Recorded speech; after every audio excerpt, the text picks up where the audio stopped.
হালকা ভাই, আপনার বাড়ি থেকে ফোন এসছে। হ্যালো হালকা বেটা, তাড়াতাড়ি বাড়ি আয়। সোনিকার ডেলিভারির সময় হয়ে গেছে, হাসপাতালে নিয়ে যেতে হবে। ক্যাপ্টেন সাহেব, ইমার্জেন্সি ছুটি দিন, ওয়াইফের ডেলিভারি, তাড়াতাড়ি যেতে হবে। কি বলছো হালকা? তাড়াতাড়ি যাও বেটা, জিপের চাবি নাও। সোনিকা, কাঁদিস না, আমি এসে গেছি, এখনই হাসপাতাল নিয়ে যাচ্ছি। সোনিকা, কাঁদিস না। কিচ্ছু হবে না। ডাক্তার সাহেব কোথায়? তাড়াতাড়ি আসুন, এটা সিরিয়াস কেস, সিজার করতে হবে। হালকা বেটা, টেনশন করিস না, আল্লাহর উপর ভরসা রাখ, সব ঠিক হয়ে যাবে।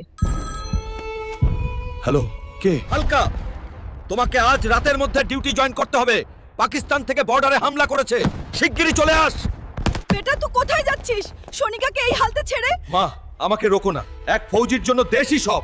আপনি আমার জন্য দোয়া করুন। হালকা, বর্ডারের হালত পুরোপুরি বিগড়ে গেছে, এখনই রুখতে হবে, না হলে ভারতের জন্য মারাত্মক বিপদ। তাড়াতাড়ি পজিশন নে।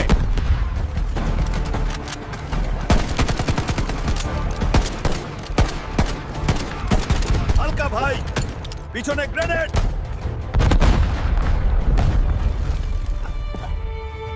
হালকা, দেখো আমাদের কত সুন্দর ছেলে হয়েছে। চোখ খোলো হালকা, তোমার কিচ্ছু হতে পারে না, চোখ খোলো। দেখ হালকা, পুরো দেশ তোমার এই বলিদানের জন্য আর আমাদের বেটার ভবিষ্যতের জন্য সবাই লাইক আর সাবস্ক্রাইব করে দোয়া দেবে অনেক।